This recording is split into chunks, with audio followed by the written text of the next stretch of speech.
the post costs next to nothing. It's okay. There is I'll put them on the posts. Yeah. Sure on that. You get a whole system for less than 150 quid, including two lights and everything. Yeah. I have to look into it.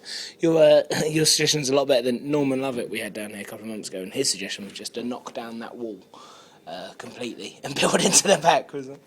We'll think about it, Norman, but we're not overly sure if that will work. Yeah. We're here today with Henning Wehn. Henning, thank you for allowing us to interview you. Pleasure. Henning, first of all, you've just done your gig.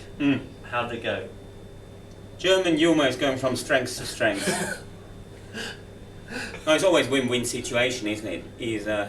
It works well, or I confirm a national stereotype, so whichever way it goes is success. Yay! Yeah. Hello. Probably should quickly introduce myself. My name is Henning. I'm the German comedy ambassador.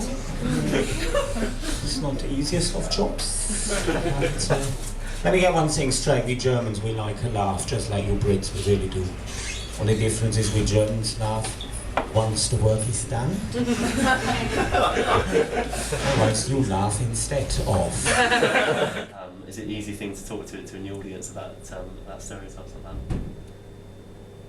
Well, I mean, stereotypes are a very good springboard for wherever you want, whichever avenue of humour you want to explore.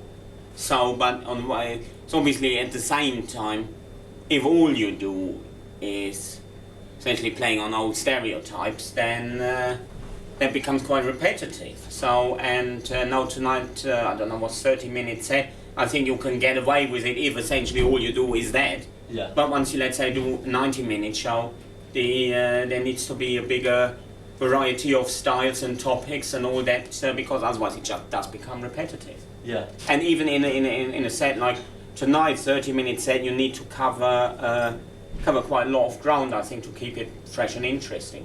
Yeah. Were you always interested in comedy as a child, or is this something you come into later on? Did you have comedy heroes as you were growing up? Well, I've always liked to laugh. Yeah.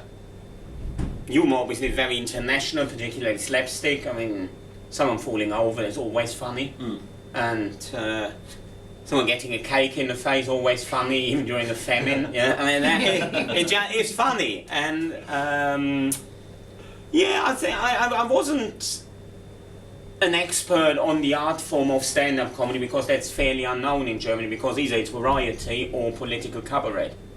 And I like to see what I do more on the political cabaret end of the British stand-up scene. So was I interested? Well, I've liked to laugh, but I wasn't. So the people one of the good things probably is that all those American comics or British comics, essentially, they don't need, their names mean nothing to me. So, and it's just the circuit I started working on the British circuit in 2003.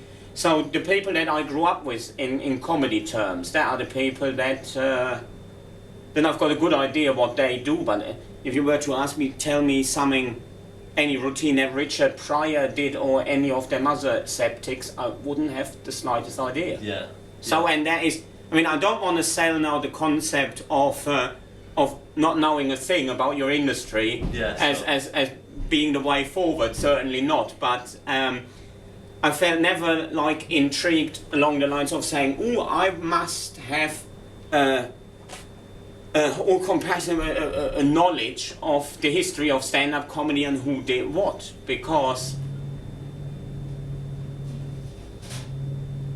stand-up comedy always influences itself, if that makes sense. So there is, if you were to watch a Richard Pryor routine, and I'm fully aware that I've about 30 seconds ago said I've never seen anything of him. It's not quite true. I've seen a little snippets here or there. And then I just think, well, is all good and well, but comedy has moved on a bit, hasn't it? But at the time, I can see that it probably was barnstorming and new and whatnot, and incredibly inventive and all that. But essentially, all the comedy you see now is probably slightly more refined. Yes, it's slightly more refined from where it was 30 years ago. It's like with everything in the history of everything, really, things become more sophisticated, more refined. But do you except for burgers.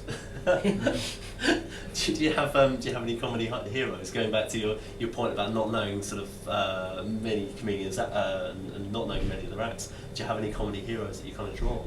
Well, I think like most German kids, I'm a big fan of Otto and Mike Krüger, Helge Schneider. So there is Gerhard Polt. So there is no shortage of acts that I grew up with on German telly that I really enjoyed. But again, I'm not even sure to what degree you would really describe that as stand-up comedy.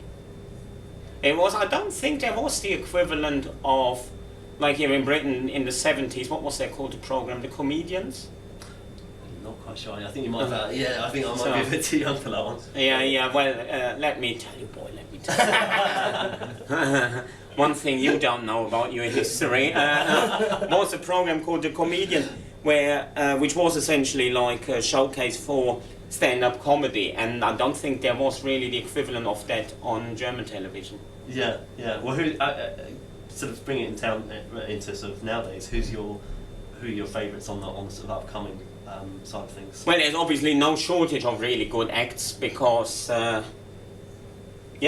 got to say the stand-up scene in the UK is the best in the world. It's just because all the acts from all over the world, they all come to the UK to hone their skills, and it's tremendous to see. And what are my favourite comics? Well, it depends on if you're talking like a 20-minute club comic, where the approach really is joke, to keep the intensity high. It's an approach you can't do if you, let's say, you do a 90-minute touring show. You couldn't keep the intensity that high because I would just drive the audience insane. Yeah.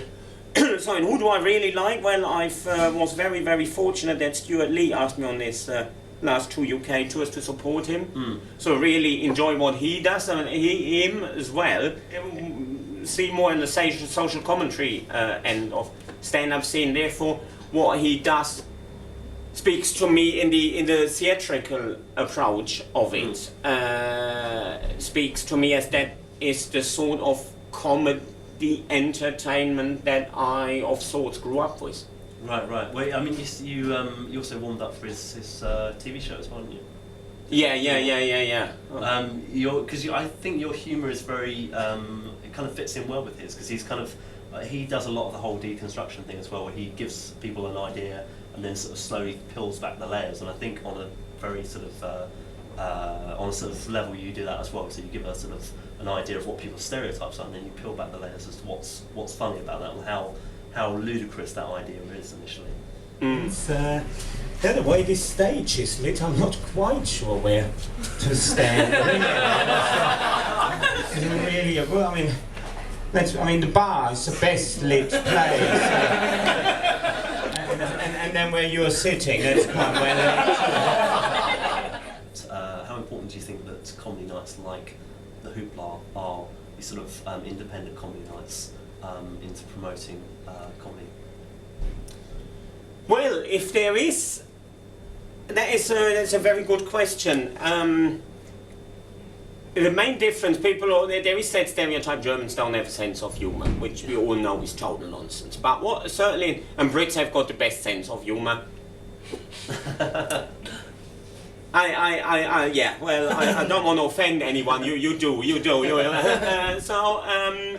No, but what certainly is the case is the humour industry is best developed in the UK. So there is, any old Hamlet has got like a, if not weekly then at least a monthly comedy night. There is stand-up comedy is simply everywhere. There isn't a single sports club, there isn't a wedding, there isn't anything where there wouldn't be a comedy night. These days you can't even switch the telly on without there being some stand-up on it. And that obviously leads to a high density of incredibly good acts. Because it's stand-up very popular, lots of people starting it, running small nights, running new act nights.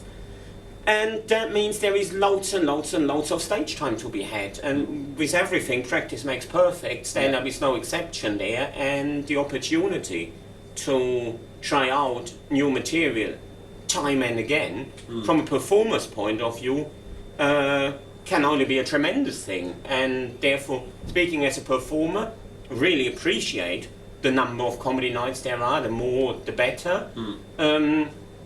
As long as the clubs manage to attract an audience, which you do fantastically well, and then it's a win-win situation. The audience does have a good night out, and is very, very helpful to the performers. Well, the one thing about new material nights, I'm not a big fan of the snobbishness that can sometimes you sometimes feel on the comedy circuit towards open mic acts.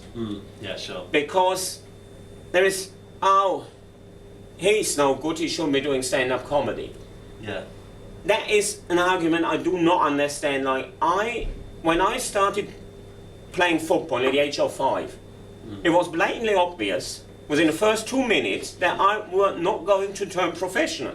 If then someone would have come up to me and said, you're not allowed to play football because you'll never be really any good at it, that would be nonsensical. So, and I think the same is true for stand-up comedy. The idea that it's not okay to be bad at stand-up comedy, that I don't agree with at all. So, and therefore I think everyone should give it a go, as long as they don't labour any delusions about where it can get them. But even then, if that means the NHS doesn't have to spend on therapy sessions for them, then that is a good thing for society too. So there is nothing. There should be as many comedy nights as everyone wants. If you want to start your comedy night, go for it. So and then I mean, because you're a big cut above that sort of level as a comedy club. So you have got an audience, you have got, soon you will even have lights and everything. So great times ahead. Henning, thank you so much for coming and performing tonight, and thank you so much for agreeing to be interviewed tonight. Thank you very much. Thanks for having me. Thank you. Thank you. Cheers. Best of luck with it all. Yeah, no, thank you. Thank you very much. Cheers. Thanks for having me. Thank you.